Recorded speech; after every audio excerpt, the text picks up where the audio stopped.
ஹாய்ங்க என் ஹஸ்பண்டுக்கு பர்த்டே. நான் வீட்லேயே வந்து பர்த்டே கேக் பண்ணலான்ட்டு இருக்கேன். ஃபஸ்ட்டு எடுத்ததுமே வந்து நான் க்ரீம் தாங்க செட் பண்ணுறேன். நான் வீட்டில் இருக்க மிக்ஸிலேயே வந்து நல்லா சூப்பராக அமுல் க்ரீம் வச்சு க்ரீம் பண்ணிட்டேன். எவ்வளோ சூப்பராக செட் ஆகிருக்குன்னு பாருங்களேன். இதை நான் ஃப்ரிட்ஜில் எடுத்து வச்சுட்டேன் பண்ணி முடித்ததும்.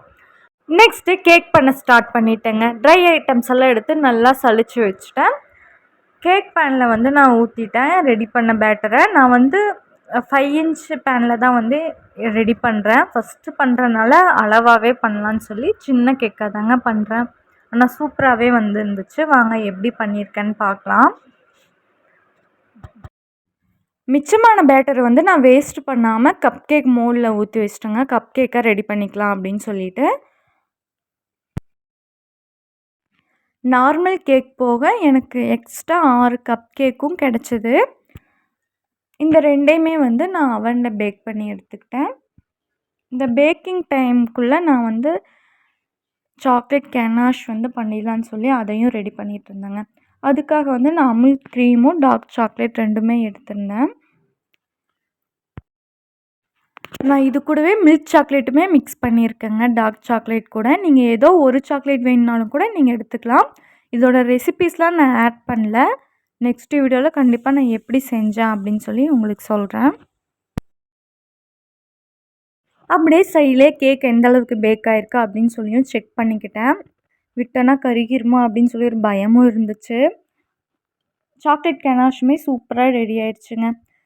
நெக்ஸ்ட்டு பக்கத்துலலாம் கொடுக்கறக்காக கப் கேக்குமே நான் ரெடி பண்ணிக்கிட்டேன். வெண்ணிலா கப் கேக்கு நிறைய சாக்கோ சிப்ஸ் எல்லாமே போட்டிருந்தேன் இந்த பேட்டரில்.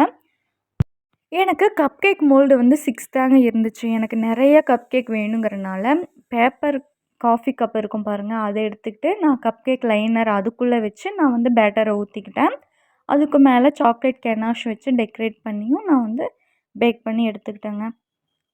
இந்த பேக் ஆகிற டைமுக்குள்ளேயே நான் வந்து சாக்லேட்டு கேக் ரெடி பண்ணி வச்சுருந்தேன் பார்த்தீங்களா, அதை ரெடி பண்ணிடலான்னு சொல்லிவிட்டு கட் பண்ணி ஃபஸ்ட்டு க்ரீம் வந்து அப்ளை பண்ணிக்கிட்டேன். சுகர் சிரப்லாம் போட்டுட்டு க்ரீம் வந்து சூப்பராகவே செட் ஆயிடுச்சுங்க. நான் ஃப்ரிட்ஜில் 1 மணி நேரம் வச்சுருந்தேன். சூப்பராகவே செட் ஆகி வந்துருச்சு. அதுக்கு மேலே வந்து நான் செஞ்சு வச்சுருந்த சாக்லேட் கெனாஷையுமே நான் போட்டு சூப்பராக டெக்கரேட் பண்ணியாச்சு.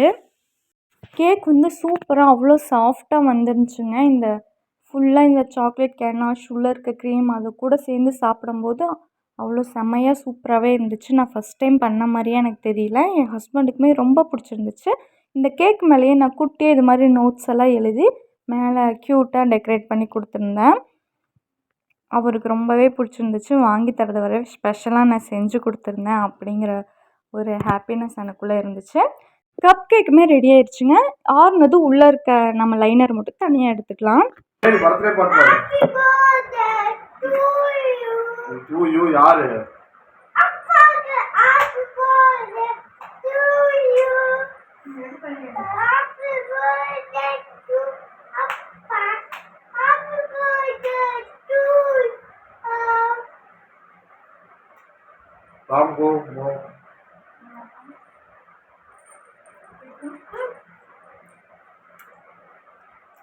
எப்படி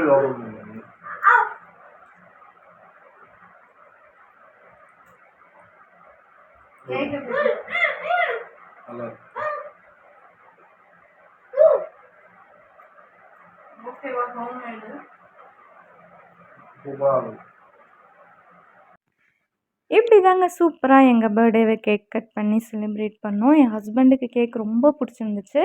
ஹார்த்துக்குமே அவ்வளோ என்ஜாய் பண்ணி அந்த க்ரீம் எல்லாமே சூப்பராக இருக்குன்னு சொல்லி சாப்பிட்ருந்தான்.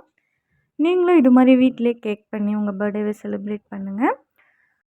நெக்ஸ்ட் டைம் கேக் பண்ணும்போது கண்டிப்பாக அதோட ரெசிபியோடு நான் உங்களுக்கு போடுறேன். ஓகே பாய், நெக்ஸ்ட் வீடியோவில் பார்க்கலாம்.